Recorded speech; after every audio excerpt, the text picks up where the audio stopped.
employees, or affiliates.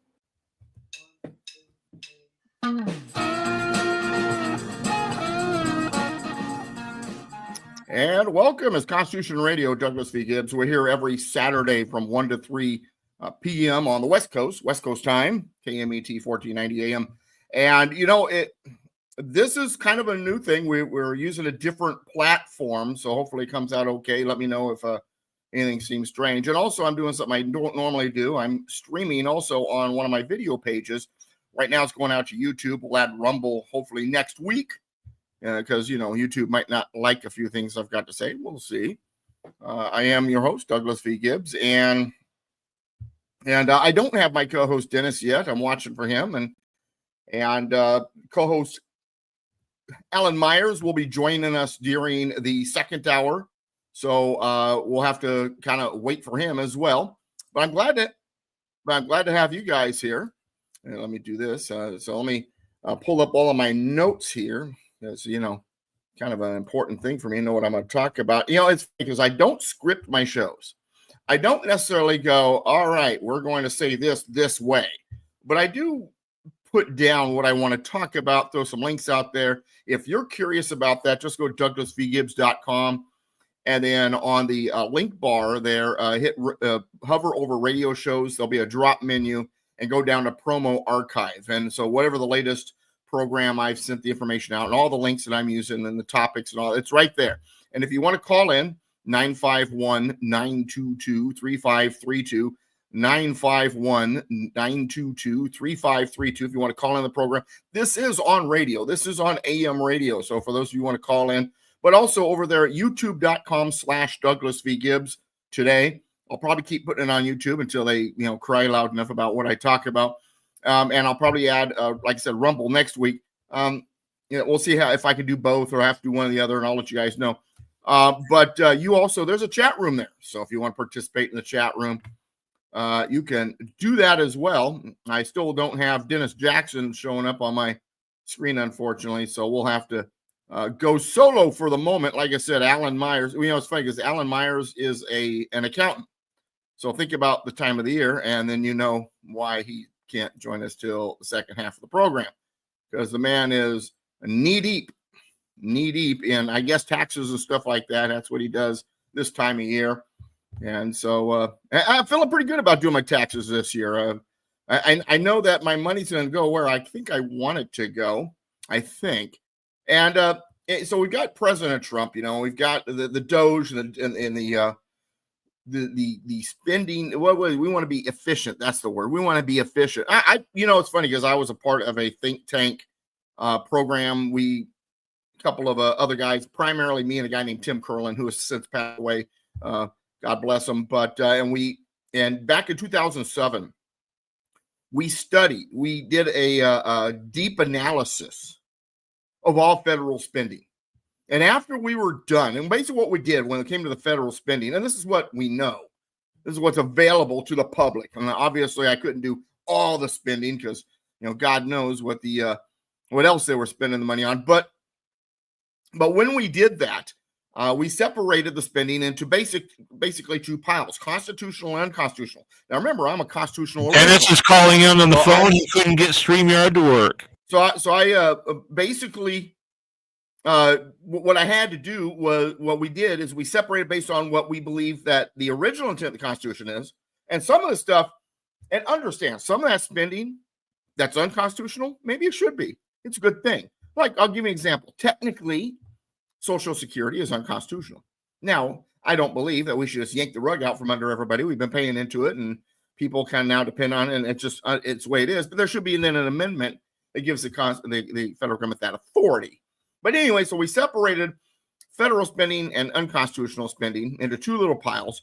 And what wound up happening was we wound up with 85% of federal spending in the unconstitutional pile.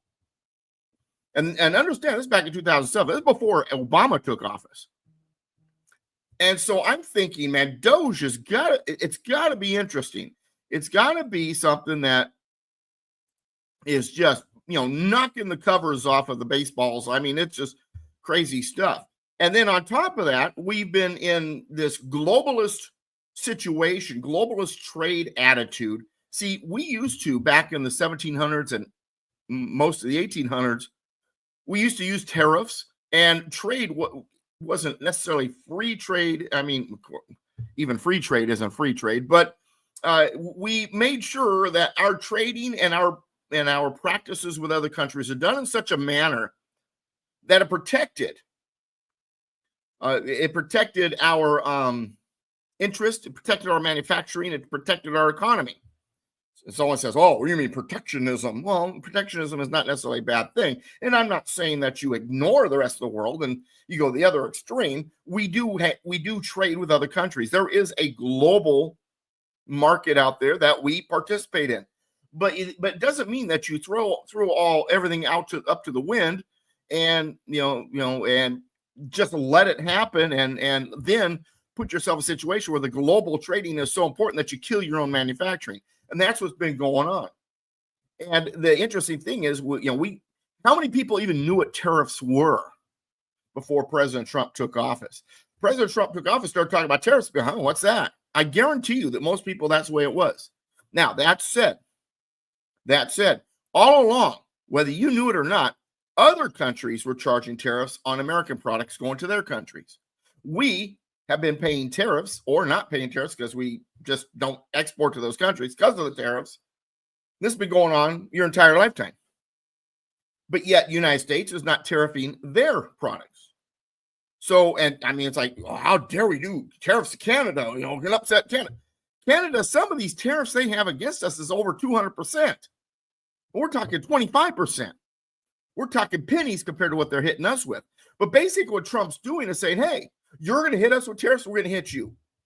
If you want to bring down your tariffs, then we'll bring down ours. If you want to help us with, immigration or, stopping fentanyl from crossing or whatever else he wants to negotiate about, and add tariffs as a part of that negotiation, as a tool, as a tactic, as a strategy in those negotiations.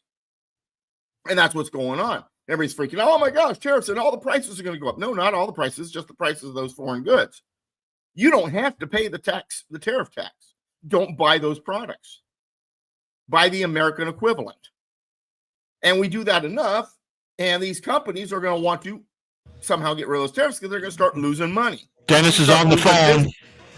And so what happens is then they lighten their tariffs and the relationship gets better. And then the prices come down. Or some countries, what they might do is they'll absorb the tariff and the prices won't change. Now, that all said, the left has freaking out about tariffs. And understand this. Tariffs are something that has been looked down upon and something I have talked about a very long time. I remember on this program, before I moved to KMET, I was on a different station in San Bernardino.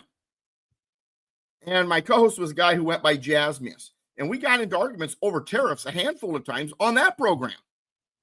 He said, well, tariffs, the Smoot-Hawley tariff, caused the Great Depression, he said one time. I said, no, it didn't. It might not have helped the situation, but it didn't cause a depression. It didn't cause inflation. It was the Federal Reserve that did it. And he argued with me about, I said, hey, here's Milton Friedman's, quote. I was talking Milton Friedman's quote about the Federal Reserve before I met Alan Myers, who uses it when it comes to monetary system education. Tariffs can be and it's like anything. Ice cream is a wonderful thing, but if you sit there and eat ice cream all day, you're going to have a problem. Tariffs are a wonderful thing, but if you misuse them and it's, crazy out of control, it could be a problem. But if you know how to utilize that tool, and that's what it is, it's a tool, just like your firearm. Your firearm is a tool. Guns don't kill people. Idiots who don't think about the tool that's in their hand kill people. Tariffs don't kill economies, but when tariffs are misused, they can be dangerous, but they can also be very useful as a tool. And that's what Donald Trump is doing. He loves tariffs because it's a very valuable tool. But so why? Then we go, well, why is he even going after? Why is this such a big deal? Because it's attacking globalism. We're protecting our manufacturing. We're saying, hey, wait a second. Our goods are not out on that market like everybody else's is. Our jobs are leaving the country. manufacturing. We don't make anything anymore. I heard an argument the other day. Well, Doug, yeah, but pharmaceuticals, a lot of that, India and China. Well, then let's make it ourselves. Well, it's not that easy, isn't it? Do we not have the same technology on these particular products ourselves? Are we not capable? We are the innovators in the world. Look at the list of inventions throughout history. More inventions have come from the United States than anywhere else. We are the king of inventions, but we can't produce those products. We can't start doing it ourselves. This is an attack against globalism. So now the globalist leftist Democrats are freaking out about it. They're arguing against the tariffs, how dangerous it is. I can't wait for the economy. And within 6 to 12 months, I think we'll really start seeing the blessings from this, the benefits from it. We're already seeing some of the benefits. I mean, the price of eggs has come down.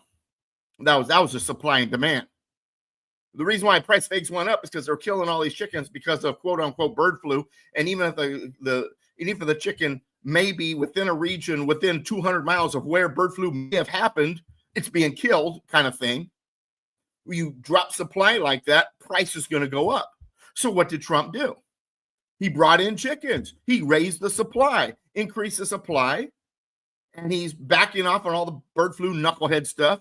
And now the supply is increasing. Prices are coming down. Supply and demand is a huge part of economic, economic prosperity. So you've got all this going on, and you got the left freaking out because, they're the globalists and all this other stuff. And so California Governor Gavin Newsom yesterday ordered his administration to pursue new trade relationships with other countries in the wake of the federal government's move to enforce trade tariffs. In other words, what Gavin Newsom, the governor of California, is saying is, hey, countries out there, you don't like what the United States is doing to you when it comes to trade tariffs? Don't worry. Forget them. We'll trade directly with you. We'll have our own agreements with you for trade. Here's the problem. It's unconstitutional. And it is so unconstitutional. You probably knew without knowing the details. Trade with other countries is a federal authority. First of all, Article 1, Section 8 lays it out as an authority to the United States. So in the Commerce Clause. And then in Article 1, Section 10, final paragraph, it says that states cannot make agreements with other countries, with foreign nations. So the power is given to the federal government in Article 1, Section 8 to commerce with other countries. And B, it says in Article 1, Section 10, no agreements with other countries. We're not really making agreements. We're just trading. Okay, well, let's go to the 10th Amendment then. Remember, commerce with foreign countries or foreign nations is listed as a power to the federal government in the Article 1, Section 8. So let's read what the 10th Amendment says. The powers not delegated to the United States by the Constitution, nor prohibited by it to the states, are reserved to the states respectively or to the people. So if it's saying if it's not delegated to the federal government and the states aren't told they can't do it, then the states can do it. Well, in this case, the power is delegated to the federal government, so they can't do it, and they're told they can't in Article 1, Section 10. It's a triple violation here. Article 1, Section 8, Article 1, Section 10, 10th Amendment. And Gavin Newsom, we got such a large economy, just deal with us. You can't do that. You're a state in a union. You want to be able to do that? Secede, become your own country. Because as long as you're a part of the Union of the United States, the authorities granted to the federal government belong to the federal government. It's funny because I have spent my entire life as a constitutionalist defending state rights. I never thought that I would sit here and say, wait a second, states, now you're going too far. That isn't a right. The fact is, states do have rights, authorities over their issues that they have as an authority. They do not have a right. They do not have an authority over things that are given to the federal government as an authority, as a power by the Constitution, or things that the Constitution says they can't do. They don't have that power. And if they do put in place something that's unconstitutional, that violates that, then they're violating Article 6. Article 6 says that the Constitution and that laws made pursuant to the Constitution and treaties are the supreme law of the land, and any state that makes law contrary to that, it's unconstitutional. So now they got a quadruple whammy against them. Well, Trump's tariffs don't represent all Americans, particularly those that I represent here in the fifth largest economy in the world, said Newsom, the state of California. It was in a video released, yesterday, Friday, April 4th. We value international trade. We value our manufacturing base. And international trade is not your business. It's a federal authority. You want to trade with them individually? Become your own country. Bye. Goodbye. Good riddance. Secede. Of course, when you secede, the West Coast will stay a country and the rest of it will secede from you and reapply as a new state. And then you'll be surrounded by the United States with your little coastal sliver. And the United States will still have all the military bases. But yeah, go ahead. Go ahead and defy the United States Constitution, defy the United States government, and defy everything legal and worthwhile about being part of the United States. Go ahead, Newsom. Now, maybe this guy should be focusing on the crime that's rampant through California, the unaffordability. I used to live in California. I left it because I couldn't afford to live there anymore. My parents moved to Arkansas because they couldn't afford to retire in California. My brother and sister both moved to Arizona, when one of them looking at going further to Arkansas, because they could not afford to live the lifestyle they wanted to live in California. And never mind the fact that you're surrounded by homeless. It's out of control homelessness in that state. And he's going to sit there and unconstitutionally freak out. Well, yeah, but the market is all over the place. The market's wobbling. The market doesn't like. Of course, the market doesn't like it. They're a bunch of globalists. Tariffs go against the globalist scheme. Of course, international markets are toppling or wobbling or whatever they are doing. The Dow Jones Industrial Average has dropped like 1,400 points yesterday. And that was after being down 1,600 points. They're a bunch of globalists. The international market is what runs that train. And they don't like it. But it's good for America. Let the global market wobble. Because America's manufacturing and economic well-being is dependent upon what's going on. I was just in California a week ago. You remember Alan and Dennis hosted this program while I was out of town because I had to attend a funeral of a family member down in Southern California. We get down there, the gas prices are $2 or more per gallon than what we pay here. And I'm in Oregon. So Doug, Oregon, I had, who was it? Chris Ann Hall, constitutionalist back east. Many of you probably know who she is. She says to me one time, well, you talk about going to Oregon. California's got to be pretty bad if that's a better place, because everything's about Portland. Portland is not all of Oregon. And Oregon, while libtard, lefty as much as you can think, they're not completely out of whack. We don't have those stupid plastic things around our gas hose when we put it in our tank and it keeps making the gas click off. You got to play with it to get it to line up right in the gas tank. No, it's just a normal, without those what are they supposed to keep the fumes from, escaping and all that? We don't have that here. We don't have all the different taxes. Now, don't get me wrong. Oregon's got its flaws. It's got a lot of flaws politically. My folks are like in real political paradise there in Arkansas, but it ain't California. We go down there, man, and it's $2 or more per gallon for gas. There's tents and homeless people everywhere. There's none in our town. Now, there's a county area to the south of us where some of them are, because the county's a little bit more relaxed here in Oregon. But inside our town, that ain't happening. And remember, Oregon tried to force the cities to accept homeless, and then Grants Pass sued, went to the Supreme Court and won. So Oregon's like hands off now. And most of these towns, especially down in southern or eastern Oregon, are saying no homeless. There's signs in town that actually says that is against city ordinance to transfer money or product or goods between a car and a pedestrian. Panhandling is not allowed either. There's signs that say so. And we get down there, and I mean, it smells bad. It's a lot hotter. You've got the homeless, you got the gas prices, you got the traffic. I drove all the way down. Then I hit the Southern California. It takes me 2 hours to get from where the 210 and the 5 intersect to Riverside County. It was on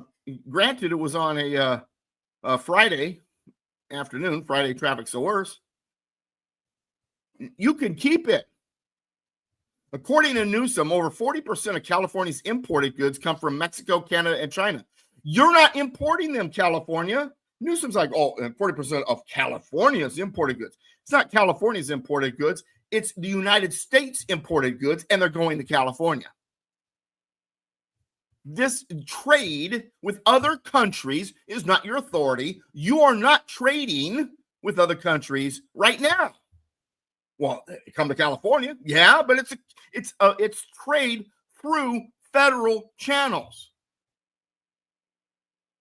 Well, and tariffs will also affect access to construction materials. Right. It's going to make wood better. Matter of fact, I've got something I was going to talk about maybe next week about lumber. Right. We're getting American lumber back again. Well, the price is going up. You want to kill the lumber industry in America? Well, all these devastating fires destroyed thousands of homes and businesses. We need all these materials. So pay for the American version. I don't care if California is the largest contributor to the U.S. manufacturing output, which has been going down, by the way, because all the companies are leaving California because they can't afford to do business there anymore. Nonetheless, 15% of all goods and services produced in America come from California. And like I said, that number is going down. But in the end, with international trading partners, California is not the trading partner. California is not the partner in that trading. The United States is. The goods may be going out and into California, but California has no constitutional authority to be the trading partner.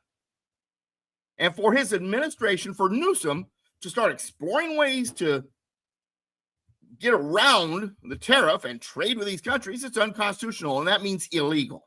That means the man needs to be if they do this, and he needs to be arrested for all kinds of things, he needs to be arrested and thrown in jail for violating federal law and the federal Constitution. I don't care if and unfortunately, they can only see what's right in front of their eyes. They don't understand what the tariffs are about. There is an end game way down the road. It's like someone just, I'm not walking up that hill because it's just hills from there on out. And then you get to the top of the hill and it turns out it's downhill the rest of the way. But see, all he sees is the uphill. He doesn't see that there's a nice long downhill for economic prosperity on the other side of these first few months of tariffs. And here's what's really interesting. According to Newsom, according to the governor's office, see, he's already been violating the Constitution.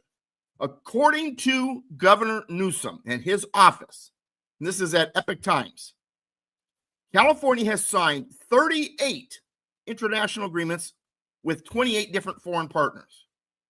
Article 1, Section 10. Here, let me read it for you. That way you don't just take my word for it. I'm pulling out my pocket Constitution. I'm going to Article 1, Section 10, so we can read this. I want you to understand. 38, he admits 38 international agreements with 28 different foreign partners. No state shall, without the consent of Congress, lay any duty on tonnage, keep troops, or ships of war in time of peace, enter into any agreement or compact with another state or with a foreign power. Boom. Violated the Constitution. Article 1, Section 10. Oh, well, we're going to trade with other countries despite the federal government. Boom. Article 1X, Section 8. Commerce belongs to Congress. 10th Amendment says you can't do it if it's already authorized to the federal government or prohibited to the states. And both is there. The United States Constitution's Commerce Clause does not allow states to enter into trade agreements with foreign countries.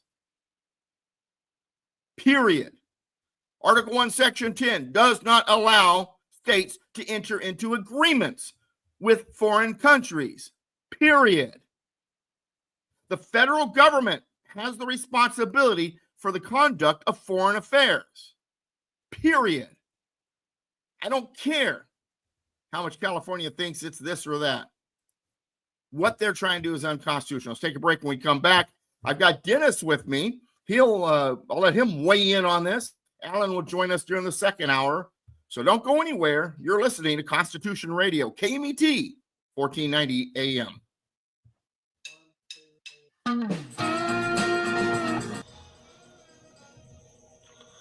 All right, all clear. I don't know if they'll be getting commercials on your stream. No, they're getting what we're looking at right now. As we talk, that's what they hear. So for those of you on YouTube, we're in commercial break, and so give us a couple minutes, and I'll learn how to down the road maybe either add the ads or give you guys something to watch in between. But right now we're in commercial break on the radio station. This is definitely something you need to help Dennis with before, I mean, he couldn't do it on his computer. Well, it's funny because I've done it on my phone and computer. I'm doing it on my computer now, but I've done it on my phone. He's not as he's not as good with computers though as you or I. So, you need to help him, talk him through that.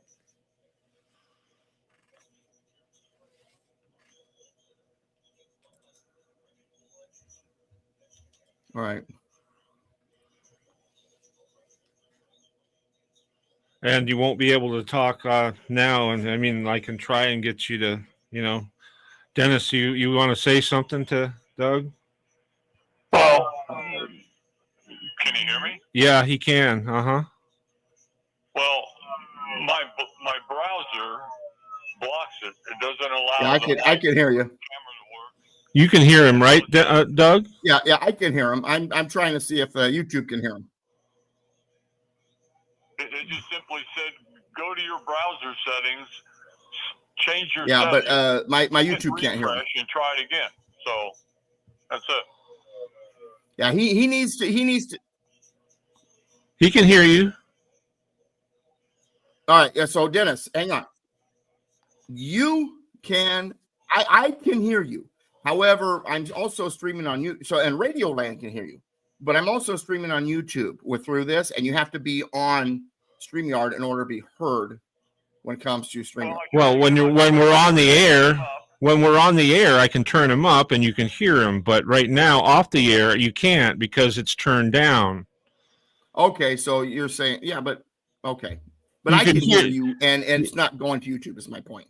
You'll be able to hear me, like you'll be able to hear him like you do me, which should be able to, they should be able to hear my voice. Yeah, we'll find out. I'll check the video afterwards, and we'll find out. And for those of you watching on YouTube, this is all experimental. First time I'm using StreamYard to do this radio program, and so if you're like, oh, what's going on in this conversation? That's why. And we're trying to, I'm still ironing bugs. I'll probably permanently move it over to Rumble because, like I said, YouTube has already sent me a little thing about be careful with your community guidelines kind of thing.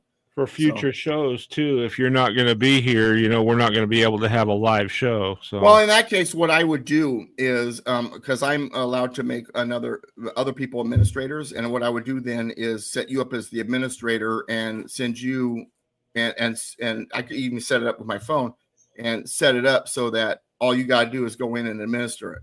But I'll set everything up, and all you got to do is hit the link, and you're there, and you're an administrator, and you can do whatever you need to do, and you can end it when it needs to be ended and all that jazz. Hopefully, yeah. But the only thing is, I mean, I'm not used to using it either, and whatever I see on here is what streams out. So, right. You know what I mean? Uh-huh. This is going to be a lot of testing. Or I could give it to Alan to administer, whatever. Yeah, I teach him. But yeah. Now that said, StreamYard is, I'll talk to Mitch about it, but I figured out the amounts stuff. He's asked me how much it would cost and if they had it and all this. And the level I have wouldn't be enough for KMET because it does have some limits. But he would want to get something that's more unlimited. And I'll talk to him about the amounts and all that later. Yeah, well, whether he wants to do that is a whole nother story. So, All right. Now, how long before we go back to the show? We got 1 minute. 1 minute. So for those of you watching on YouTube, 1 minute. If you're watching later, just fast forward a minute and miss this in between. Like I said, we'll get something to play in between down the road. Once again, this is the first time that we're using StreamYard for this radio program. This radio program is on KMET 1490 AM in Riverside County, California. And so that's what you're watching here on YouTube. And like I said, eventually I'm going to try to get to Rumble because I guarantee you YouTube's going to have fits. Because what I talk about, I'm willing to say things that nobody else is willing to say. What I talk about. Here we go.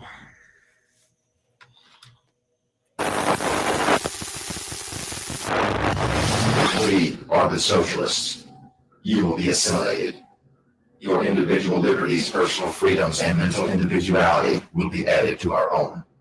Resistance is futile.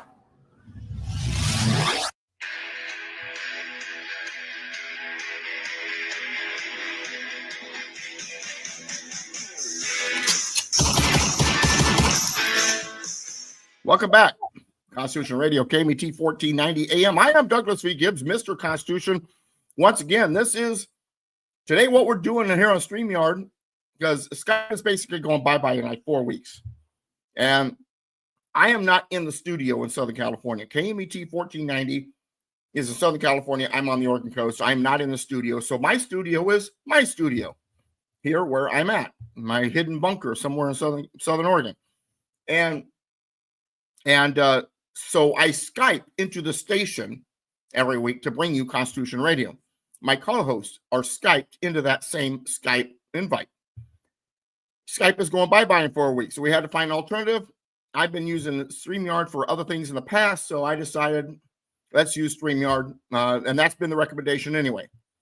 So this is the first week where we're doing StreamYard. I don't know if my co-host Dennis, who called into the station, is going to be heard by you on YouTube. I know the station, KMET 1490 AM, KMET TV, and on SoundCloud later, is going to hear him. I'm not sure if YouTube will, and down the road Rumble, because I'm going to move things out. I've got a friend of mine who does this on Tuesdays with me.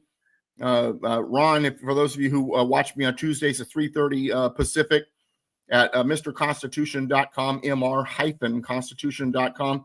Because I'm going through the Constitution line by line on that show, and it's his channel, and he streams live to Rumble, and I'm going to have him help me figure out all those little details. But this is our first time, so I'm getting ready to turn over the mic, in a sense, to Dennis Jackson, one of my co-hosts, and because he did not log into StreamYard, Alan in the second hour will, but because Dennis did not, I'm curious on if you're going to be able to hear him. I will check the video later because trying to do both right now is not really easily manageable.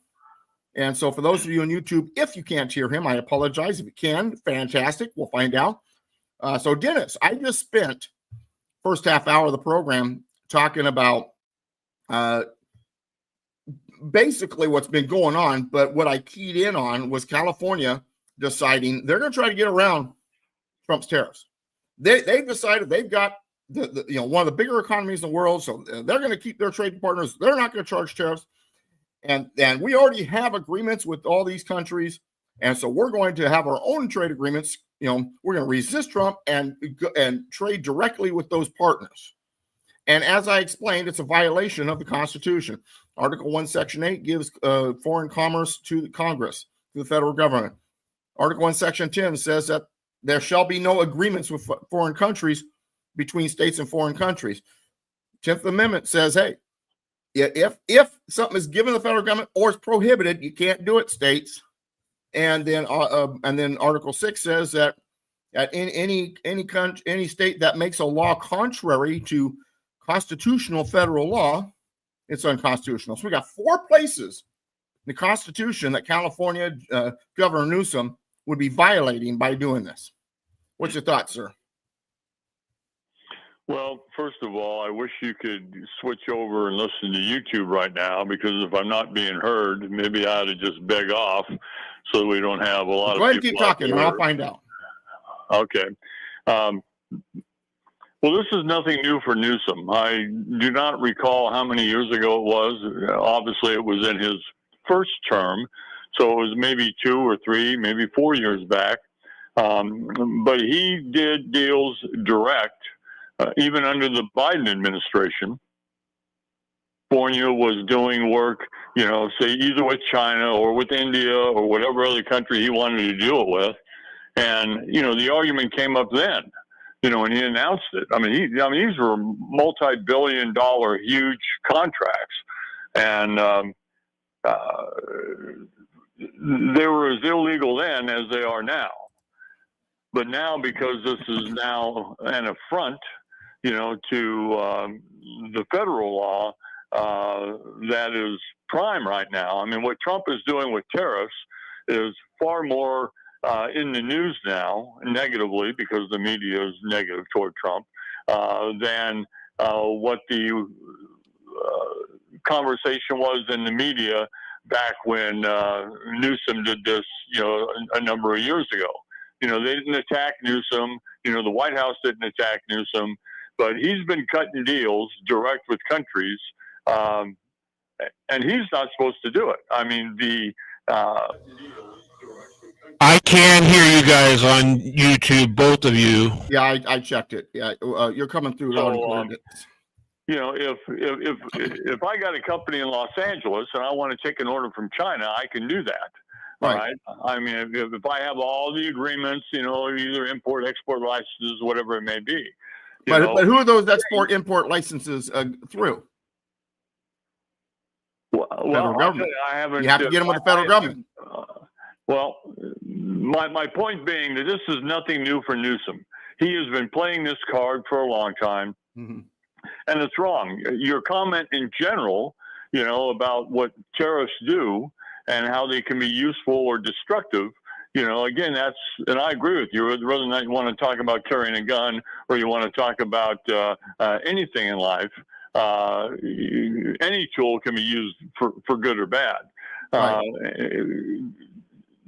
I am a manufacturing guy. If you look at your phone, Doug, you'll see I just sent you a graph a couple minutes ago. Okay. Mm-hmm. That graph is different than my memory recollects, or at least what I was reading years ago. But it's a graph showing the percent of employment in the United States that is manufacturing based. And it goes back to 1950, and then it runs out into the future. It doesn't say the year 2025. It may have actually stopped somewhere maybe around 2020. But when you look at that graph, the graph says, 50 years ago, roughly, the high point of the graph was 26% of all manufacturing jobs, or all jobs in the U.S. were based on manufacturing. The number I want to recall, is 35%. So we're off by, 27 to 35, but roughly a third to more than a quarter of all jobs in the United States were manufacturing. I got out of college, I went into manufacturing. The number I have had in my mind now is it's down to 7%. However, if you look at the graph, it's different still. The graph is saying that it's only down to like 10%, to 11%. So per that graph, it's lower than what I thought before, and it's higher than what I thought now. But even on that graph, if that's correct, you've gone from 26% to 10 to 11%.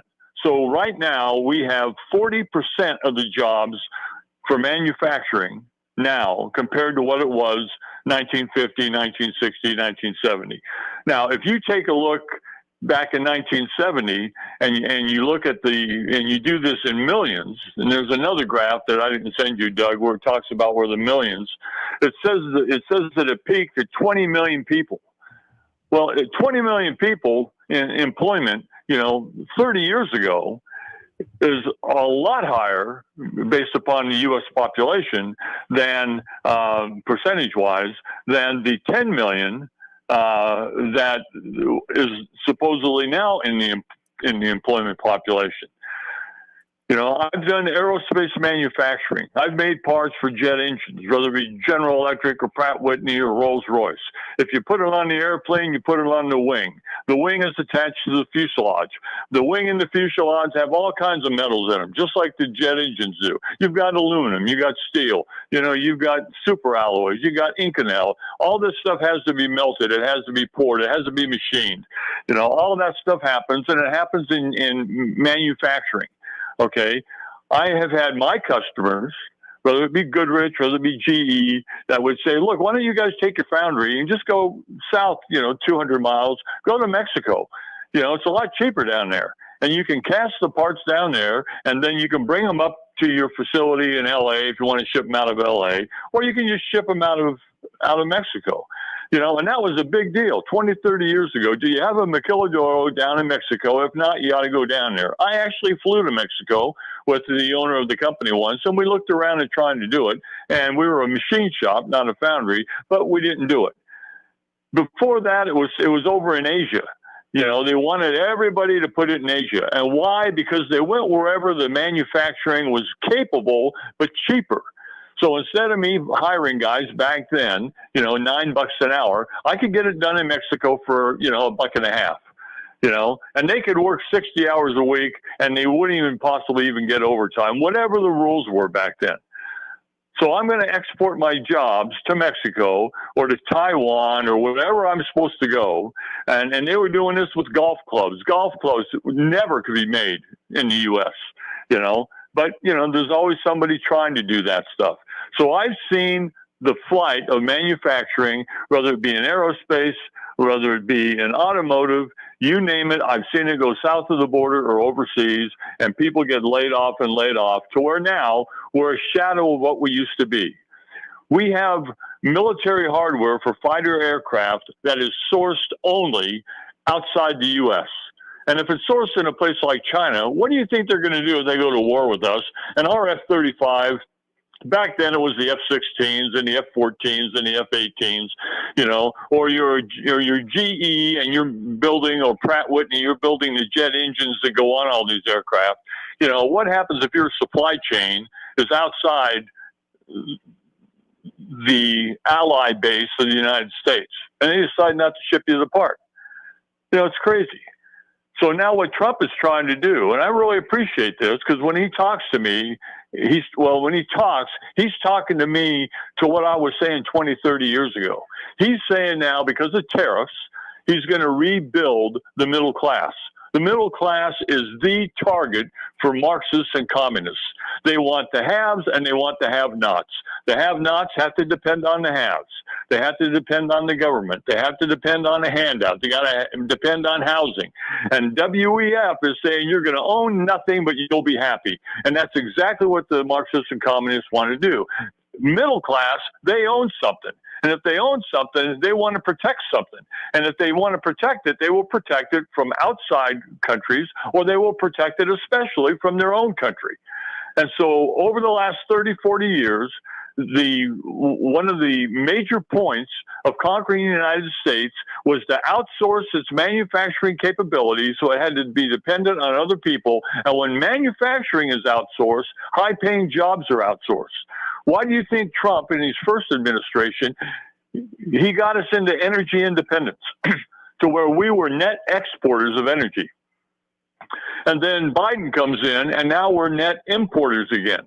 Well, he gets rid of the XL pipeline. He says you can't do offshore oil leases. He gets rid of all of the oil, or not all of the oil, but he stops permits in Alaska. Wherever our energy capabilities are, he targeted them all, and he wouldn't give any more new leases. Now Trump is undoing that, and when he undoes that, we can build up the oil petroleum reserve, which we need to have. And we can start getting people back. There's entire cities, that basically are on unemployment right now. And they used to be upper middle class cities because they were making $80,000, $90,000, $100,000 a year in the coal mines or doing the fracking with oil.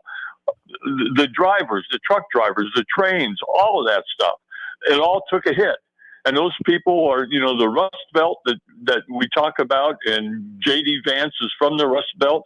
He understands when, the steel mills aren't running and the manufacturing, Detroit, the automotive isn't running.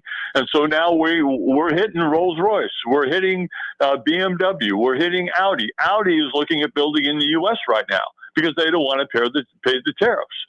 And that's going to be true of every other commodity. So you're going to have an influx of all of the manufacturing here so that those guys don't have to pay 10, 20, or 30% tariffs. And, Trump's getting beat up on that. If I were to tell you what the tariffs were, the tariffs that China puts on U.S. products is 67%. That's the tariff. If I'm shipping a thing over there, and let's say it's a $10,000 cheap car, which it's ridiculous. But if it's $10,000, they're going to sell it for the tariff's going to take it up to $16,000. $100 is turning into $167. All right. Trump, his reciprocal tariff is 34%. He's charging half of what China did. So they're still getting a break. He's doing the same thing to Canada. I can go right down the list here. The European Union, the tariff is 39%. We're charging 20%. Why aren't we charging them 39%? So it's a tool, and they don't want to pay the 20% because our tariffs have been roughly like 10%. Well, once again, this is all about the globalism. This is about protecting. And by the way, your graph, your chart that you sent me, the graph, I put it on the screen. So right now, people on YouTube and at KMET TV can see what you sent me. But yeah, it is a tool, and it's all about globalism.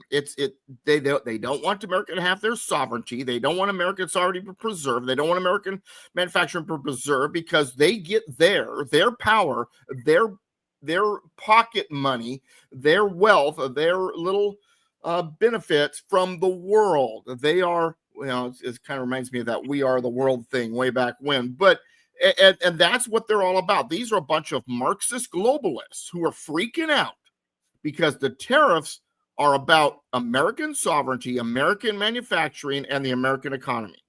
How dare we be so prosperous?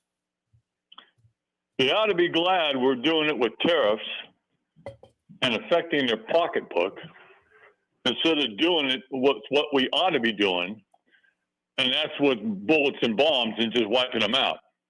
I mean, I would love to see a missile go into Davos when those guys are there. Regrettably, there's a lot of innocent people that would die, so we don't do that stuff.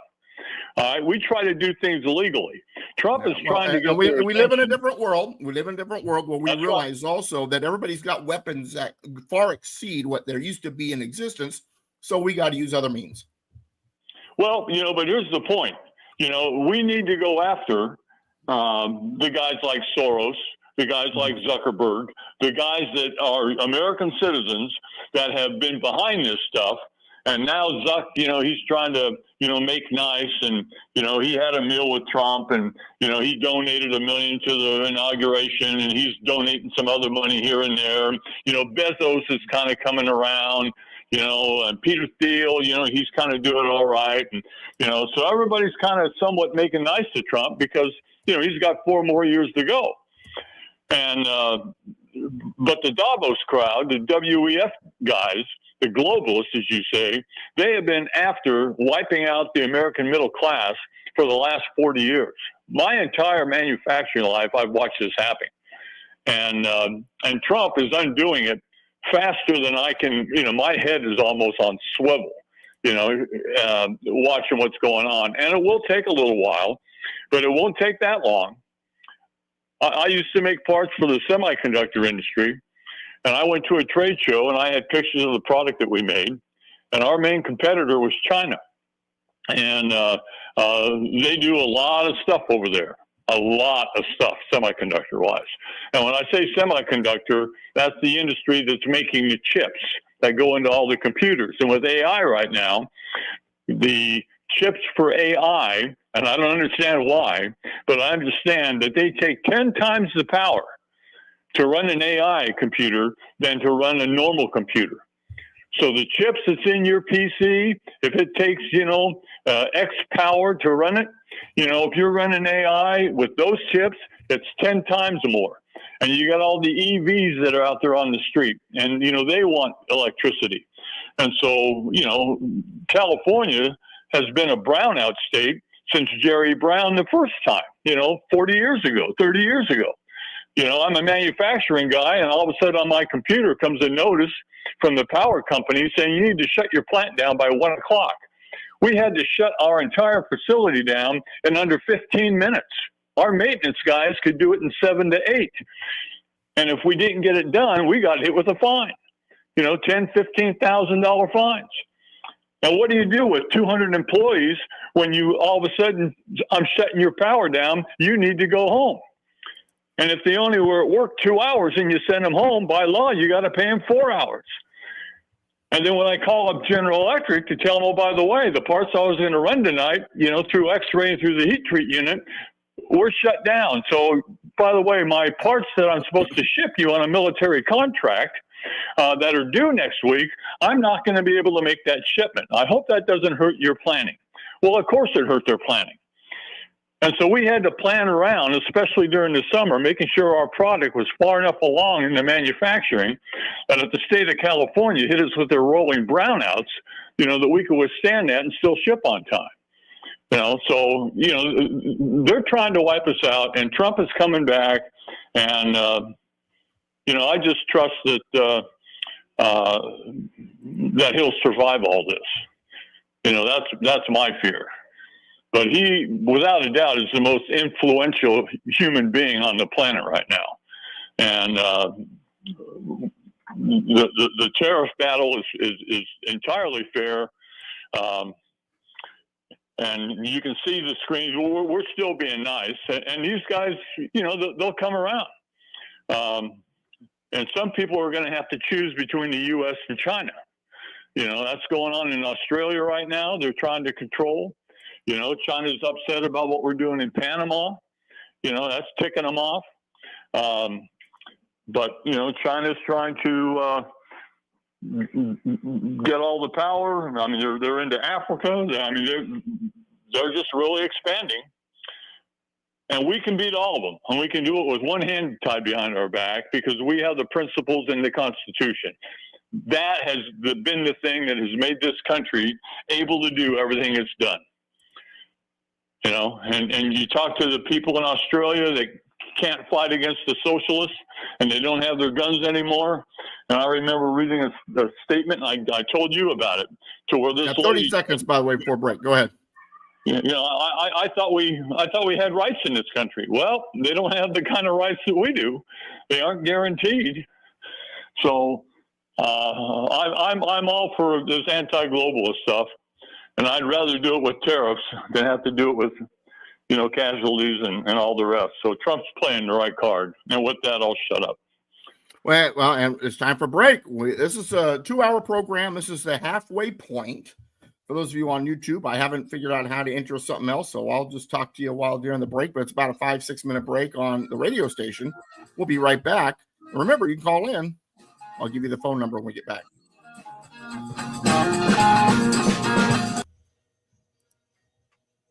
Okay, all clear. All right, very good. All right, so YouTube, I checked. They could hear him as well. Yeah, the problem is they could hear me too, even when I was off the right. So yeah, because what I hear is what they hear, and just like what you see or hear is what you see or hear. For the radio station. So, and that is what it is. So that phantom voice in the background is the engineer there in Southern California, KMET. We'll have to figure that out. Yeah, so, Skype dies on May 5th. Yeah. So that's the reason why I did this today. And I'd forgotten about it. And about an hour before the program, I went, you know what? I better get this, going. Because, instead of waiting the last second, that way, if there's bugs, I've got 4 weeks to figure it out, especially since I'm going to be on the road also during the month of May. There'll be a number of episodes where I might not make it. And so what I'm going to do, I've been thinking about this, is I'll teach Alan how to use this StreamYard and make him one of the administrators. And that way he can run the program when I'm unable to. So I'm going to be traveling in May. 1 or 2 of the Saturdays I might be able to be on. We'll see. Because Saturday the 3rd, I'm doing an event at Independence Hall in Buena Park. I won't be able to do the show then. On the 10th, I'll be on the road. I'll be driving between Arkansas and Alabama. On the 17th, I'm in Williamsburg, and on the 24th, I have an event. Yeah, at a church. So so the 4 Saturdays in May, I won't be on the air. And what I'll do is I'll make sure Alan is able to do this. And speaking of Alan, So did you hear that, Alan? I just snuck in. What the hell? yeah, see, he didn't turn on his camera, so it's got Yeah. this nice little purple thing / whatever. But That makes me look good. Okay. yeah, Yeah. What did you talk about? Saturdays in May. You're going to be the new administrator for StreamYard. Well, I can tell you Saturday, May 3rd, I won't be here because I'll be speaking. then I will pre-record that program next. Okay. On May 17th, which is a Saturday, that will be my the finish of my 7 years on the program. So you should run it that day. Because And it should be a total tribute to me. Yeah. Yeah. As far as I know, I have nothing else going, but May 3rd, I'm already booked. All right. Now here's the thing. On YouTube, I'm also streaming this on YouTube. And so we can have conversations during the break, but YouTube hears us. Well, we don't like that. No, we do like that. Now, I'd like to talk to these guys, but they don't get show. They get the in-between, the behind the scenes. And because KMET, he could turn this off, but I don't think I could. I'd have to do the stream, but then I have to restart it. And I don't want to do that. Is Dennis here? Yes, Dennis is here, but he's here by phone. Ooh, phoning. Yeah. And StreamYard and his phone didn't like each other, or computer or whatever. Okay. And Skype is gone when? In End of 4 the weeks. month? So by the time May gets here, it's gone anyway. So might as well get used to using StreamYard. And Is the last day. May 5th is the last day. Well, isn't that a shame? So we can't use Skype anymore. For those of you on YouTube, so this is KMET 1490 AM, Constitution Radio. Had a couple people watching. Now they're gone, probably because it's break. But for those of you who watch later, that's what's going on. We're testing technology. What I've realized I can do is I can download videos to this. So while we're on break at the station, I can play the break through StreamYard also. Instead of them watching us, chew on pumpkin seeds, drink Dr. Pepper, and that would be you. That would be you. And rubber eyes. But since we're new to this platform, can you at least one time properly say the station call name properly? KMET 1490 AM. That's the correct way. No, that is not the correct way. You know that. I'll have to let the audience know later. So here's the question. Now, when you're running the program in May, except for May 3rd, I'll pre-record that one and then send it in. Are you going to show your mug? Do I have to? You don't have to. Oh, I might. I didn't do it on Skype because, we're radio. Because right now, Yeah. that's what you look like. Oh, look at that smile over in the upper top. That is so cute. Yeah. When are we on? In 2 minutes? About a minute, a little over. All right. Are you taking a break at the bottom? Yes. All right. Well, I want you to know I'm missing a lot of sunshine for this show right now. No, we're having plenty of sunshine here too. We had a lot of rain, but this is the first full week of sun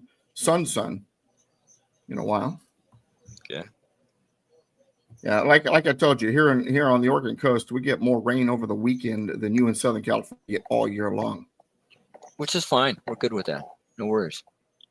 It makes it easier to wax your surfboard if it's not raining. What are we talking? 30 seconds. What are we talking about now?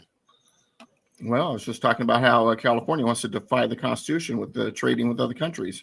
Oh. But we already talked about it, so we're going on to a different topic. All right. I'm here. All right, here we go. The following is a paid program. Views and claims expressed are those of the program producer and are not endorsed by this station. Opinions expressed are not necessarily those of radio station KMET, its management, employees, or affiliates. And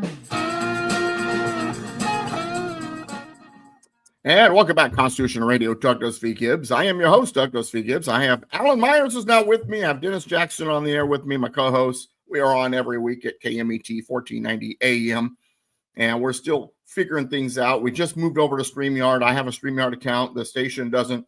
The station has been using Skype to bring hosts that are not able to be in the studio into the studio electronically, and Skype is going bye-bye in about 4 weeks. So we're on StreamYard. We're using StreamYard because I'm in Oregon. The radio station is in Southern California. Dennis is somewhere out there in the hot desert, and Alan is somewhere on Mars. So, we can't all be in the studio. So that's what we're doing. Now, that all said, we spent the first, I'm going to do a real quick overview of what I talked about during that first segment for Alan, since he just joined us. And basically what's going on, to let you know, is Governor Gavin Newsom of California said, hey, I'm against these tariffs. No problem. California is going to trade. We're going to set up trade agreements and trade with countries without the United States. Besides, we already have over 30 different type of agreements with up to 28 foreign countries anyway. It's no big deal, except that it is. 10th Amendment says if something is authorized the federal government or prohibited to the states, states can't do it. Commerce with other countries is given to the United States government as an authority delegated to the United States government in Article 1, Section 8 of the United States Constitution. Article 1, Section 10 of the United States Constitution says the states can make no agreements with foreign nations. And then Article 6 says that the supreme law of the land is the Constitution, laws made in pursuance thereof, and treaties. And any state that makes laws that are contrary, those are unconstitutional. So what Gavin Newsom is doing is, illegal, unconstitutional. I'm not that he cares. He's been acting unconstitutionally for a very long time. So that said, Alan, based on the information that you just received, especially since one of those articles was at a place where you couldn't read it anyway. And California's been a sanctuary state for 7 years. They're violating the Constitution with that too. So, it's not like he's overly worried. Sanctuary state, by the way, is also a violation of the Constitution. Immigration is a federal authority.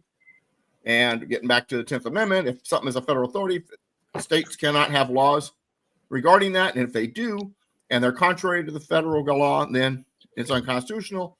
And so unconstitutionality is nothing new to these knuckleheads. But anyway, Alan, what are your thoughts real quick before we go on to the next topic? Well, a sanctuary is usually a safe place, and apparently for California being a sanctuary is a safe place from the Constitution, which means it'll ignore it. But this is spot on, I believe, to Article 1, Section 10. Article 1, Section 10, to me, for my own reference, I refer to it as the no state shall section. Right. Because every clause begins with no state shall. Now, I know there's people at very high levels that will honestly debate the meaning of shall and shall not, because apparently it's not, it could be a little vague, not really clear. For me, that's not the way it is. Well, remember, these are the same people that think there's no difference between he and she. So, yeah. Well, there is. It's called S. But anyway, let's get back to this. No state shall, without the consent of Congress, lay any duty of tonnage, keep troops, or ships of war in time of peace. That's not the one I want. I'm sorry. Oh, yeah. That's the one. Keep reading. Enter into any agreement or compact with another state or with a foreign power, or engage in war unless actually invaded. No state shall, there's another clause, without the consent of wait a minute. You have to get congressional approval to do this. Mm-hmm. Lay any impost or duty on imports or exports.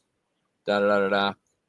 The point is, who I put Now, this once in my again, head. too, is it's given as a federal authority in Article 1, Section 8 anyway.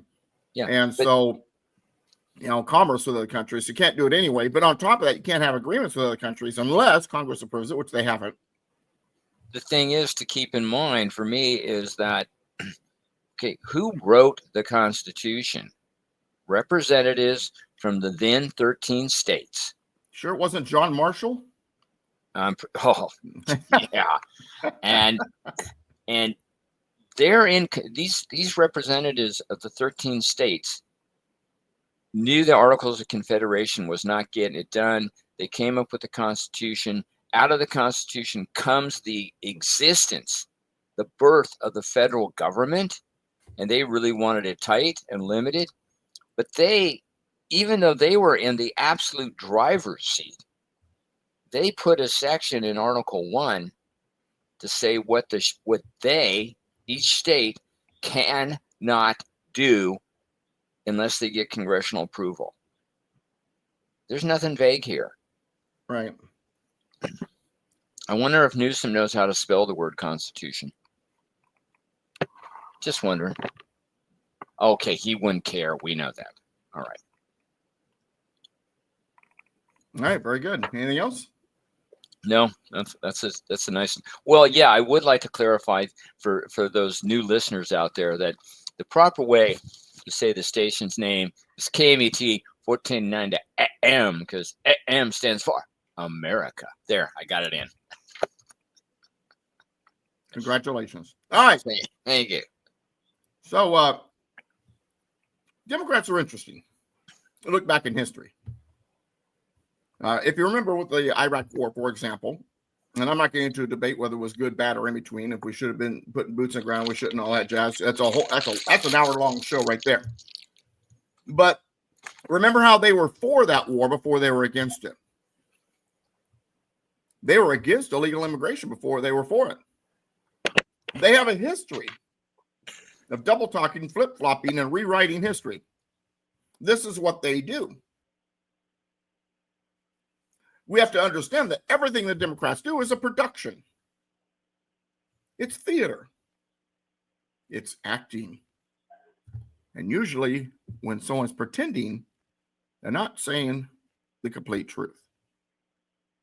It's one big bloated production called, depending on whatever, or at least this is what Revolver News says, whatever way the wind blows. Now, the way I've always explained it is this. What's the answer to the question? And the person might say, well, what question? Say any question.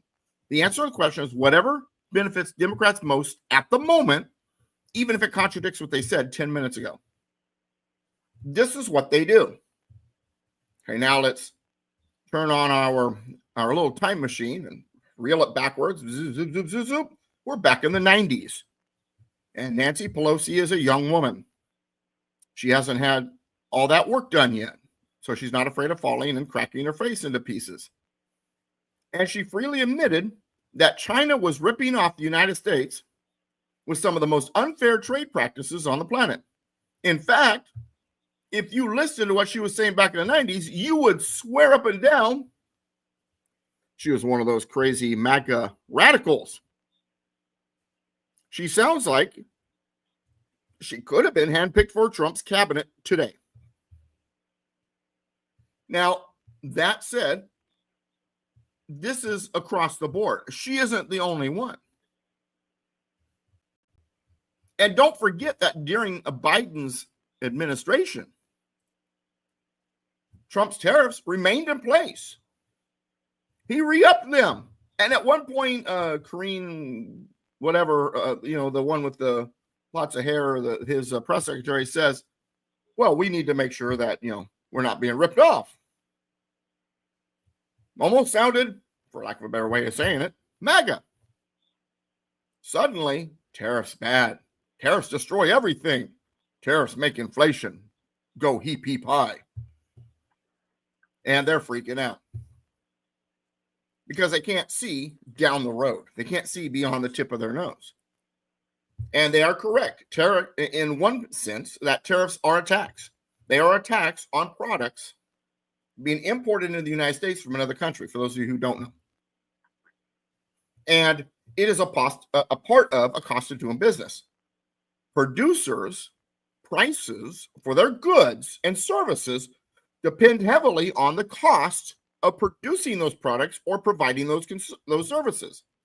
So whatever they think they need to make as a profit, plus whatever they believe is costing them that they can't see, then on top of that, they add the actual costs that they can see, the tangible costs. And tariffs for foreign exporters, items that we're importing from other countries. A tariff, a tax, is a tangible cost of doing business. Typically, what business companies, owners, whatever, of course, the Democrats were denying this when it came to the economy domestically, but now they're admitting to it when it comes to tariffs, that whenever that cost of doing business is added, it typically is added in the price. So yes, the cost of those products being imported because of the tariffs are probably going to go up. Chances are the producer, the exporter of those products, they're not going to absorb that tariff and keep the price the same. It is going to influence that price. The price is going to go up. That's true. That's a fact. Well, gosh, that means all of our products are going up. No, not all of our products. The ones coming from those exporters. We do make things in the United States still, sort of, kind of. You don't want to pay that tariff. Don't buy the products that have that added amount. You don't have to pay that tariff, Americans. If you buy from an American company or a company that's manufacturing those products, it might be a foreign company, but manufacturing them domestically, you don't have to pay the tariff. It's not going to be added on to the price because there's no tariff. So while the cost of some items for the consumer will go up, not all of them. And doing this, the reason why this is important is because, once again, we're protecting our manufacturing. So now let me bring back to where I was before.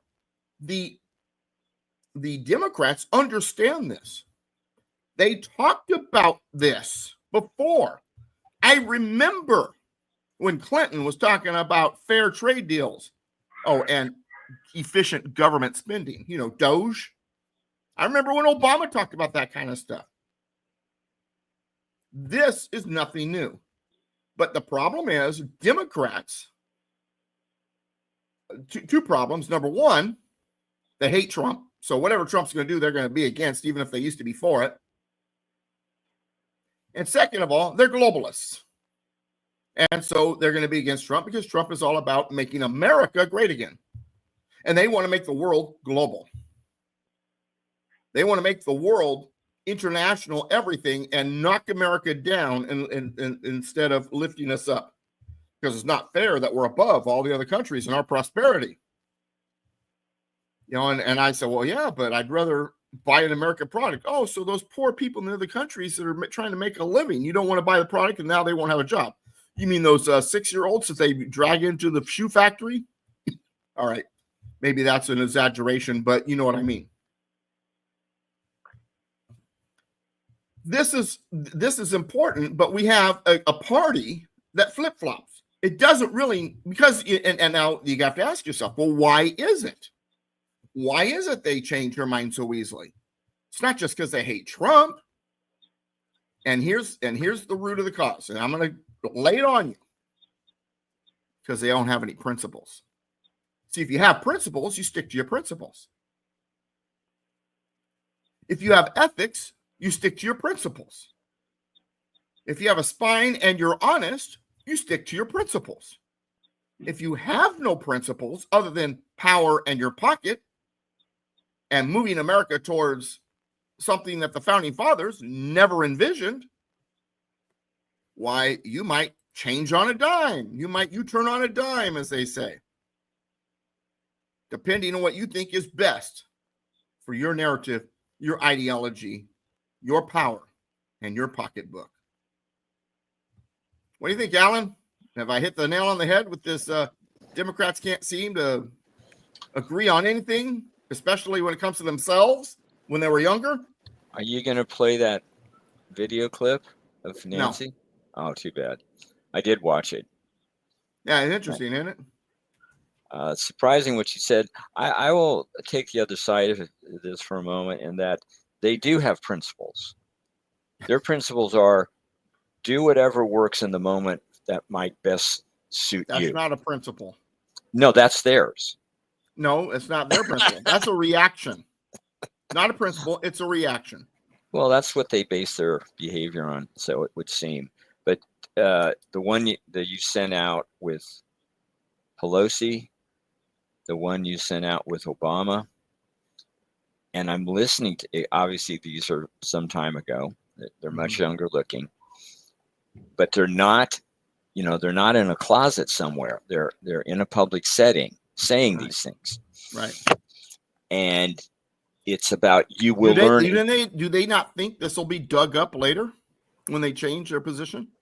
Well, what I don't understand, this would be great to have them on the show so we could ask them. You said this. Yeah, because Pelosi can't wait to come on Constitution Radio. Good. Love to have a chat with her. What happened between when you said this and what you're saying now? Because, and they both said basically the same thing. You don't get to come in here illegally. You're going to get to the back of the line. You will learn English, on and on and on. These are, again, somebody said this today.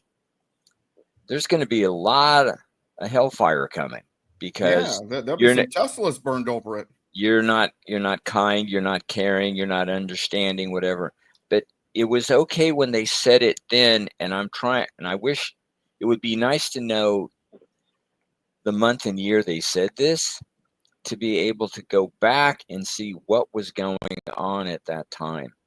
But there was nothing wishy-washy about this. Well, at the time, the Americans were more solid on that position. Now there's the percentage has changed, and they think the percentage now leaning in their direction. Plus, they think that doing these things are good for their power for various reasons, which I won't get into now.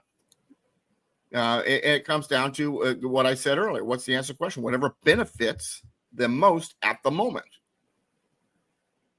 Yeah, that's what I said. That's their principle. It's not a principle. It's a reaction. It's a reaction. No, you can say it's a principle. I don't have to. You don't have to agree with me. You can be lost. You can be lost in the dark woods. That's okay. All right, Dennis. What happened to Democrats' principles? Oh, wait, they don't have any. They changed their mind on everything. Because it comes down to what they think benefits them most at the moment. Am I right? Yes, it's kind of a revolving door. And I've brought this up before, and you know it as well, that when they have the White House and they have the Congress, the federal government is it's supreme. It doesn't matter what it's over. It's just federal law is supreme over state law and state sovereignty and all of that, because they got the big club, they use the big club. When they lose the big club, they use the little club. And now state sovereignty, can go against all the things you mentioned in regard to international trade, in regard to the borders, in regard to anything. So, they just should use whatever they've got, If they were principled, they would have a continued stand and always be trying to push those policies because they're correct principles. But they don't have correct principles. They will take a principle and they'll twist it left or right, just depending upon, who it is. And you've already said that they disagree with Trump. So even if Trump came up with a statement that would be a huge benefit to every American, which is what he's doing with tariffs and energy and all of that, they're going to fight against it because they don't want to give him a victory. And well, it's like he said to his joint session of Congress speech.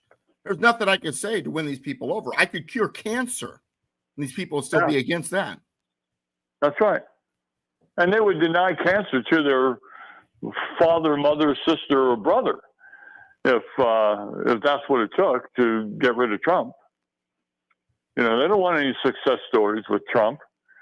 Even if the success story is you know, especially for a Hispanic or for a black, you know. But you know, but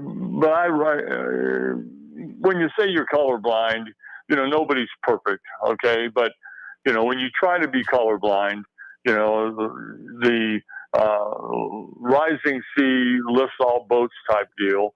I mean, that's what's going on in the economy. Sure. And that happened in his first term. I mean, the Hispanic and the black unemployment rates were lower than ever, you know, with women lower than ever, or you could argue the other way. The highest employment rates ever for blacks, Hispanics, you know, young people, women, you know, was under Trump, because if the economy is good, the economy is good, you know, and people will participate. You know, take-home pay, net savings, you know, people were saving more under Trump than now. So he's trying to go back and reclaim it. But, you know, Biden really ran this country into the ditch, you know, especially with what he was doing over the last 30, 60 days. Right. You know, the annihilation of all the chickens, you know, that was kind of really stupid. But, you know, he did it.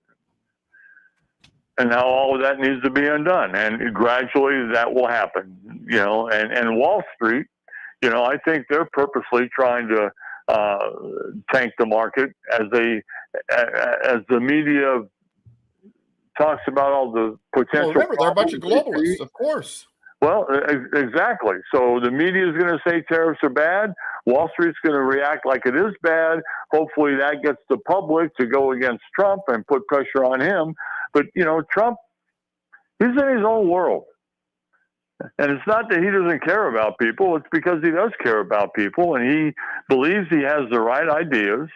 What he did in the first term, he's got to do different stuff now in the second term, and he's going to do it. And he's telling people, you know, we might have a slight recession. This might be a little painful, but it'll be short, kind of like a kid talking, dad talking to his kid, you know, about, you know, riding a bike. You're going to get beat up a little bit, but you'll learn it. So, you know, he's doing that. He's being pretty honest about it. And meanwhile, he's not getting paid for this. Elon's not getting paid for this. So everybody who says that, you know, he's selfish, you know, I mean, they're so stupid. It's not even an argument worth commenting on. So, and there's 20 other subject matters that we could talk about today, likewise, that are all in the spirit of cutting the government down, getting rid of waste and fraud. And, you know, presidents for years have talked about moving the U.S. Embassy out of Tel Aviv and putting it, you know, into Jerusalem. You know, 5 presidents talked about it. 5 presidents have talked about cutting taxes and getting rid of government waste. He's finally doing it, and everybody's on his case. Everybody that is that's being negatively impacted. Well, the ones that talked about it didn't do it because they knew they'd be going up against the globalists and against this group, against that group. And so it sounded good. So, you know, make sure that they got their votes, but they weren't going to do it because it's just like the Federal Reserve. You could talk all you want about the Federal Reserve and getting rid of it and all this other stuff. And it sounds good to the voters, but none of them will actually do it because they want to live. All right. Let's go to break. When we come back, I'm going to talk about the drive for efficiency is exposing criminality and other things like how are these politicians becoming strangely wealthy? Liberation Day, privileges and immunities, and more. Don't go anywhere. For those on YouTube, it'll be quiet for a second, but don't worry, we'll be right back.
There we go. We are on break for those of you watching on YouTube. And so, once again, this is the first time we've used StreamYard and streaming my radio program on KMET 1490 AM live. And so I will be better prepared. Hopefully next week I'll have some ads to kick in. This is while the station is on break. You know, you're just see what I broadcast. So I'll have to create some advertisement videos to put on the air while or some slides or something while we're on break. Either that, or we can pre-record this and then I'll just cut out the break later. I don't know. We'll figure out how to do it. But I thought it'd be nice to stream live also. See what type of reaction I get. So in the comment section, for those of you who are watching this either live or later, let me know. Do you like having Constitution Radio on YouTube or maybe Rumble down the road? Or would you rather just tune in to KMET or SoundCloud later? Did you even know I had this radio program? What do you think of this broadcast? What do you think of this video? Let me and like I said, when we get to future episodes, as I get more in line with what I'm doing here and get more efficient at it and advertising it more and all that, I'll make sure that these breaks in between are not just this. I'll either put in a break or we'll pre-record and I'll just cut them out later. Which is probably, I think the latter, I think is what I'm going to do. I think I'm going to keep the live through KMET and just pre-record these and then put them on Rumble and YouTube later and just cut out the breaks. That's probably good now that I'm thinking about it. So thanks for going through my thought process with me while I'm on the air with you. Did we have a choice? No, you didn't. Okay, just I didn't see the button to opt Yeah, out. the minute. I am the wizard. I am holding the little levers. The giant head that you see is me. You know what I could do also, Doug, is I could actually cut out the break out of our video here and just send you the break. You know what I mean? Yeah, and that way when I play it, it's the same. And that way, you come yeah. back. That's a good idea. You know what? That's a very good idea. Let's do that. All right. We'll try that next week, and then if I don't like it, then 30 seconds pre-record or something. Or I just won't put it on YouTube. There's always that too. See how they like that. All right, here we go. It agreed to write a list of principles for keeping people free. The USA was just starting out.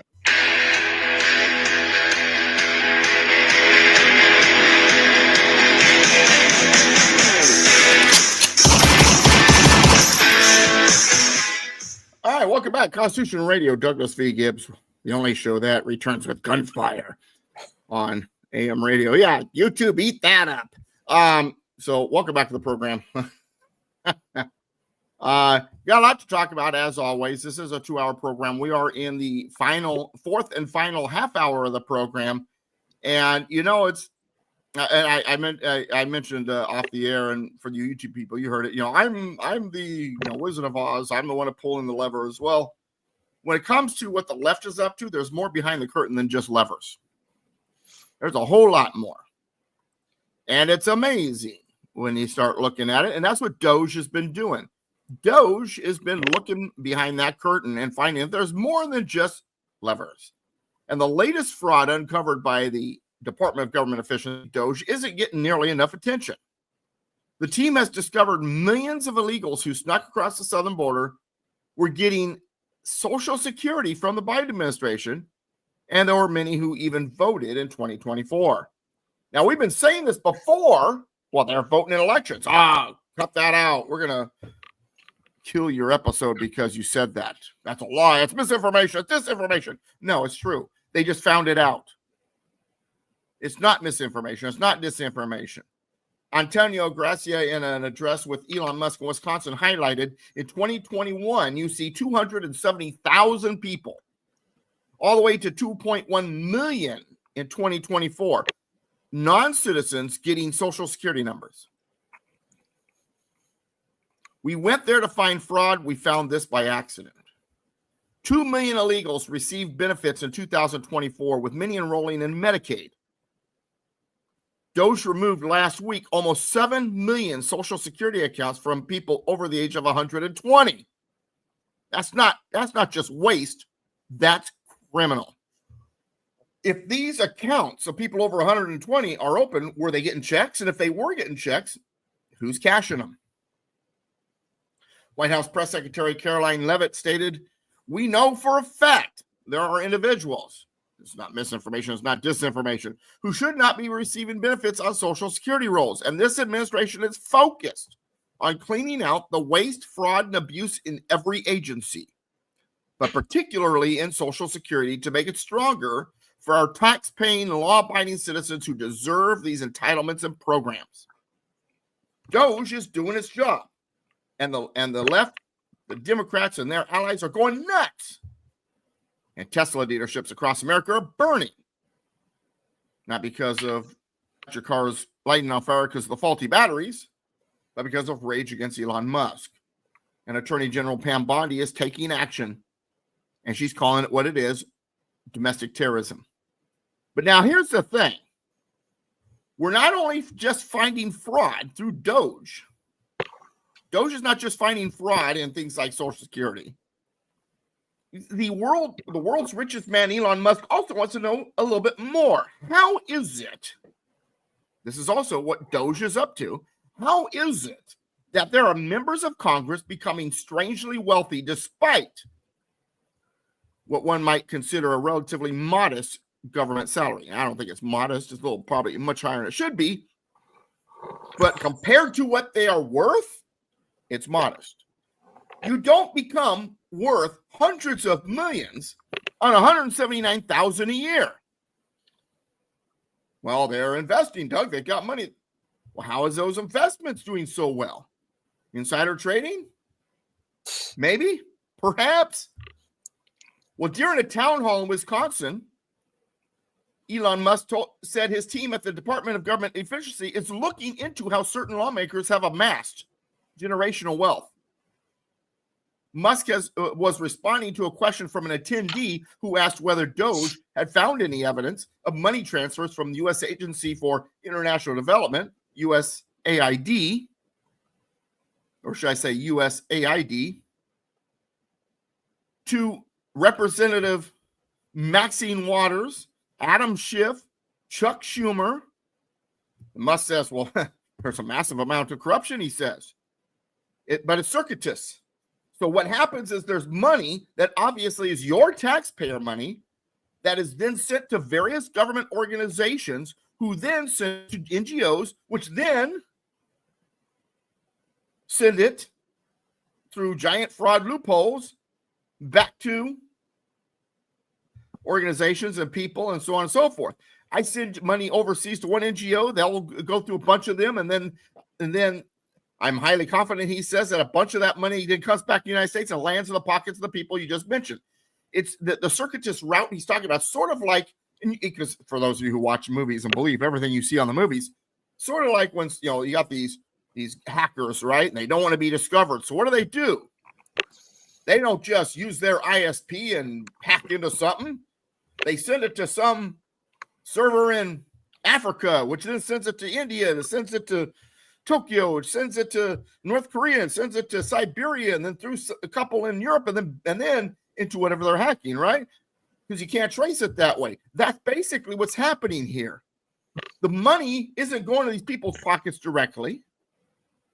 It's going through its route, its circuitous route, and then comes back to them. Dozens of longtime members of Congress have amassed millionaire-level wealth over their careers. Among the richest, former House Speaker Nancy Pelosi, with an estimated net worth of over $250 million. How do you amass $250 million as a Congress critter? She sure didn't get that in prize money for her beauty pageant years. Senator Rick Scott is worth a lot, but he's only been in the Senate for a little while. He's worth $552 million. So what's the difference? Okay, so let me say this up front. One of them made capitalist wealth. Not that we're naming names. Rick Scott. The other one, it's socialist wealth. It's taking socialism wealth. Not that we're mentioning names. Nancy Pelosi. So much of Pelosi's wealth stems from investments. Her husband, Paul Pelosi, is a quote-unquote venture capitalist. They made big investments in tech companies like Apple, Microsoft, Amazon, Google, and Netflix.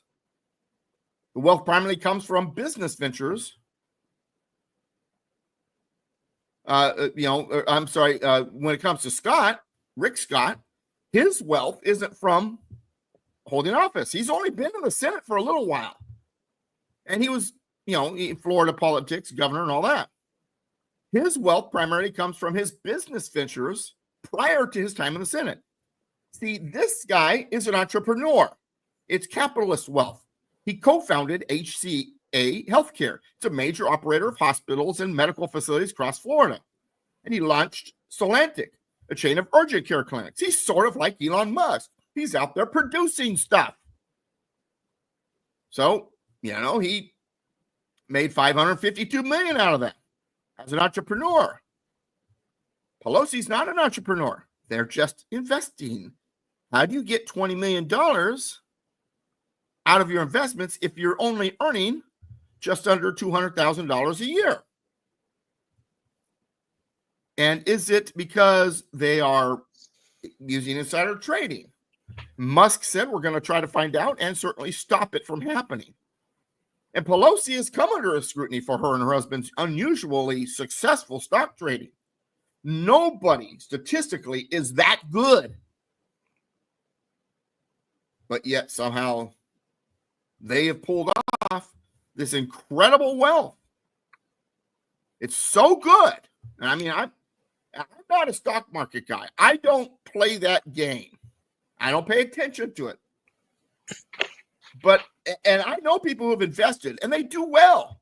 They might make $1 million or $2 million in their lifetime in addition to their jobs and their investments. Maybe a couple million, a few million, but not hundreds of million, not 20 million. So, there's something going on. Well, DOGE is looking into that, and they're going to find it. They're going to find what it is. Dennis, what's your thoughts about DOGE looking behind the curtain? They're finding criminal activity, and they're going after these politicians, looking into how it is they became strangely wealthy. What's your thoughts? Well, I think it's a valid question. Obviously, if they're making, their federal money, $180,000, $200,000 a year, and they've been in office 5 years, and their wealth is now $2 million or $20 million or whatever. They've had a very aggressive savings plan and a very successful investing plan. And if it's all legit, they ought to be able to show it if they need to show it. Obviously, it does beg a question or two, with all the inside trading that they're allowed to do, and how that affects their vote. You would think it would. I can think of a lot of conflicts of interest, but trying to stay focused on your point.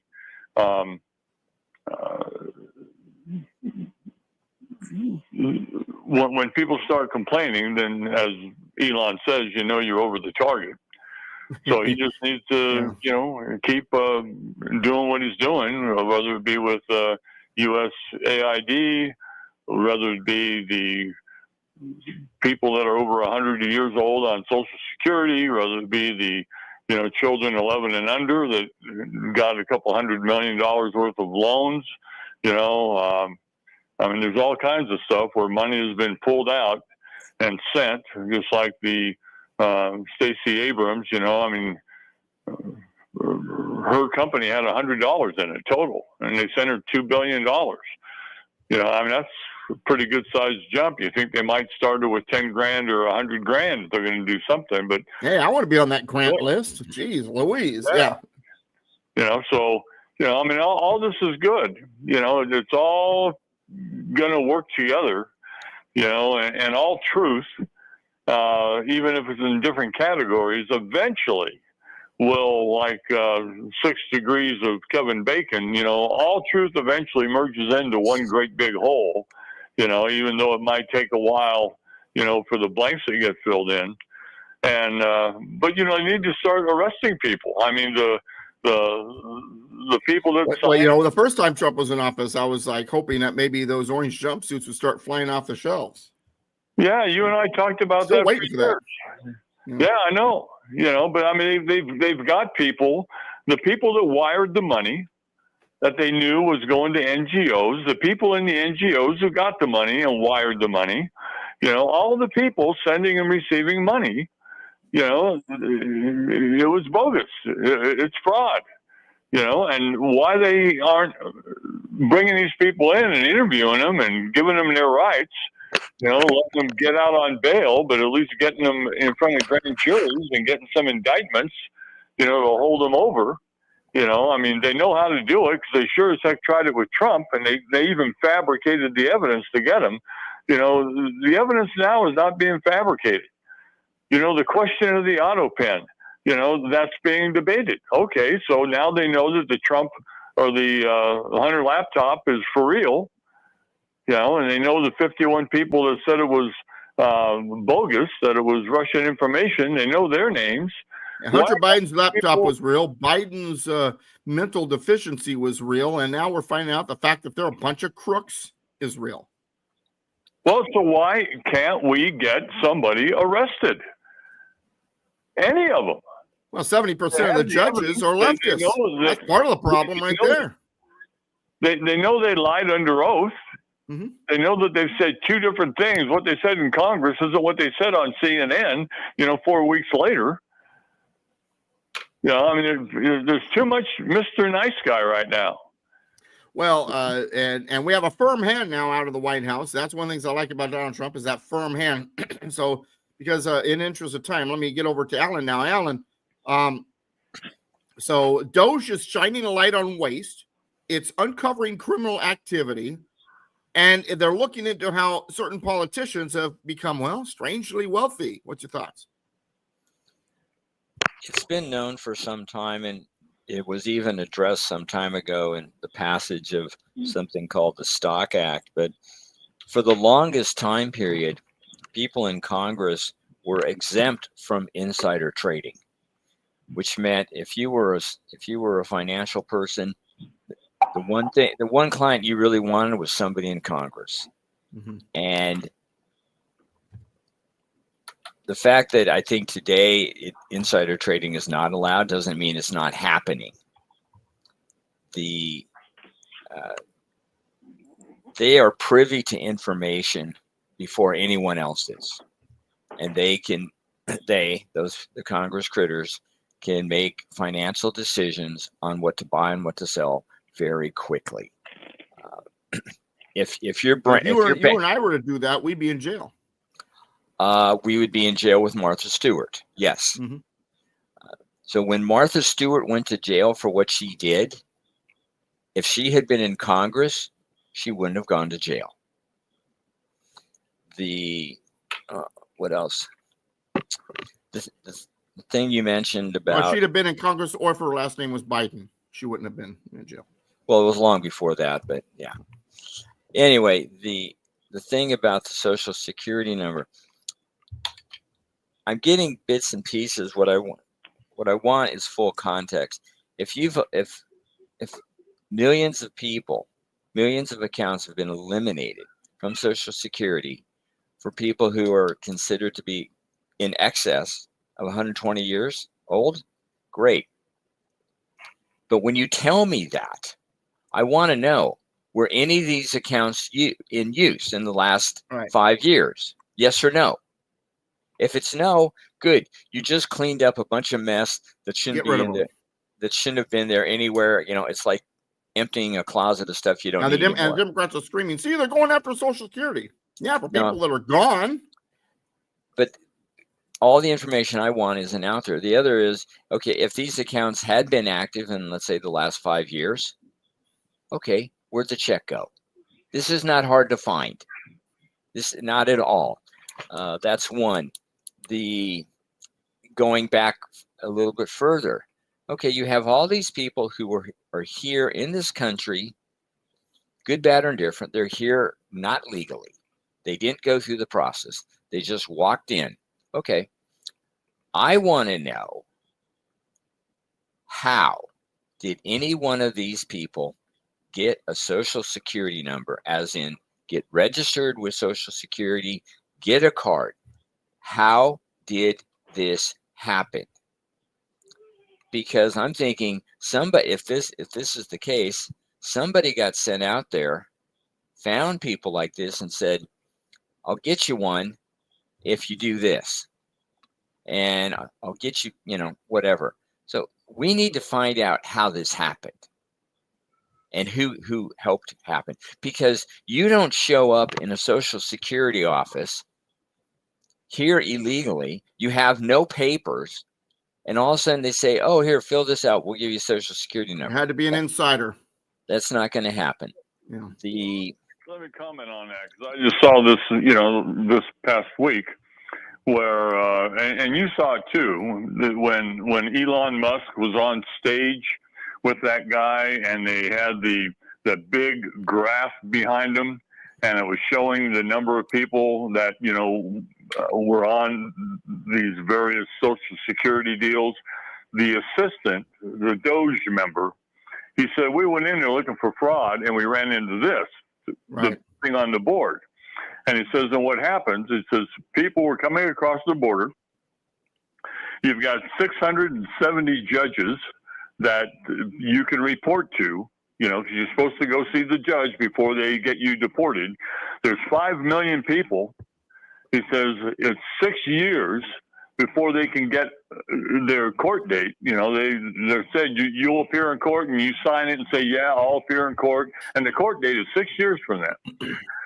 Okay, they then used that information, and they submitted that information to the Social Security. They didn't go in and visit via the mail. They're there. They were using the paperwork they were given to appear in court to prove who they were, and they sent that to Social Security, and without ever meeting them, Social Security sent them a number. Now, I don't know if they sent them the little blue pretty Social Security card or not, but they were given a number. And once you have a number, you can get your license, you can get this, you can get that. That's right. And with that number then, without ever meeting Social Security, nobody walking them through, nobody getting bribed, just the government sending them the Social Security number. With that number, they then could apply for all kinds of things. And many of them, they know when they went through and looked at the voting records, that the guys that got the Social Security card number that were promised to appear in court, that those names are now on the election rolls, and that they voted. So Elon was saying that this whole open border deal was ultimately worst case to get them on the voter rolls so they could have, a one-party state, a one-party country. And let me add this, because one of my students in one of my classes in Southern California, when I was teaching Constitution classes down there, was an immigration lawyer. I had lunch with him a couple times. And he was telling me, in the United States, the immigration laws and process to do it legally, to go through all this legally, is so complex. If you don't have an immigration lawyer, you're not going to be able to figure it out. These people who came illegally, who are of the same ilk, for the most part, of the average legal immigrant that couldn't figure out immigration protocol, can somehow figure out how to do all of that? No. Highly unlikely. That back to my point, which is, if you come here illegally and somehow you get informed that you have to begin a legal process and get it dated in the court, who got you that information? And then who told you, or who helped you, or who did it, got your information to? So somebody is turning the wheels on this, and that's what needs to be found. The other is this is an organized effort This is not something that's just these legals, they just figured it out. This is an organized, traitorous method being used, being pushed by people on the inside. All right, go ahead. The other thing is, you mentioned it coming out of the press secretary. I really, when we're talking Social Security, I really do not like the word entitlement. Okay. No, it's not an entitlement. You paid into it. No, I didn't pay into it. They took it from me. This was Well, no option. This is true. This is true. no option. And the idea that its own account doesn't necessarily technically exist either. Yeah. But the idea behind it is it wasn't you voluntary, pay into it and you get it back. It wasn't voluntary. The government gets to choose the tax rate. The government gets to choose the amount that it's going to be, the tax is going to be applied to. It gets to determine when and how much you get, if you're going to get it. Can you opt out? What? Can you opt out? Yeah, you have to die. No. Yeah. No. There is no. Well, it's sort of like. Well, the reason why I asked that, it's sort of like education taxes. Your school tax. Yeah. The money that the schools get. You don't have any kids. Why are you paying into it? You can't opt out. Now, and then when a law comes on and says, well, I should be able to get some of that money back for my school choice, and the Democrats freak out because it's all about money and power. When Social Security first started, it was optional. It was a very small percent on a very small amount of wages. All three things have gone away. You have no option. And, Social Security is not a Ponzi scheme. Ponzi scheme is an investment opportunity. Now be aware there's 1 minute left of this program. And Social Security is not an investment. It is a taxing mechanism. In no way, shape, or form is Social Security a Ponzi scheme, but don't tell me this is an entitlement. It's not. Thank you. All right. Last thing I want to mention before we go, a couple things. Deportation of Mahmoud Khalif and criminal aliens is very constitutional, despite what they're telling you. Privileges and immunities. If you live in this country, you have certain privileges and immunities, and they don't. And they can be, and if they break, they're here illegally, or they break the conditions of their time here, they can be removed. And lastly, violent Democrats. Did you hear about the one tossing nails and screws on driveways and in front of cars and parking lots? The Trump supporters. Yeah, remember that going on during Obama and Biden? No, that's what they do. All right, plug yourselves really quick. We got about 10 seconds. Go ahead, Alan. FedEd, FEDED.us, and on Patriot Soapbox tomorrow night, 5 to 7 p.m. for the Republic. And I know what Dennis is say. He's going to say, united we stand, combined we kick butt. God bless America, my friends. God bless you. DouglasVGibbs.com is where you need to go. We'll see you next week. All right. Well, thank you, Dennis. Yeah, let's definitely work this week to see if we can get things set up for this. And thank you, Sean.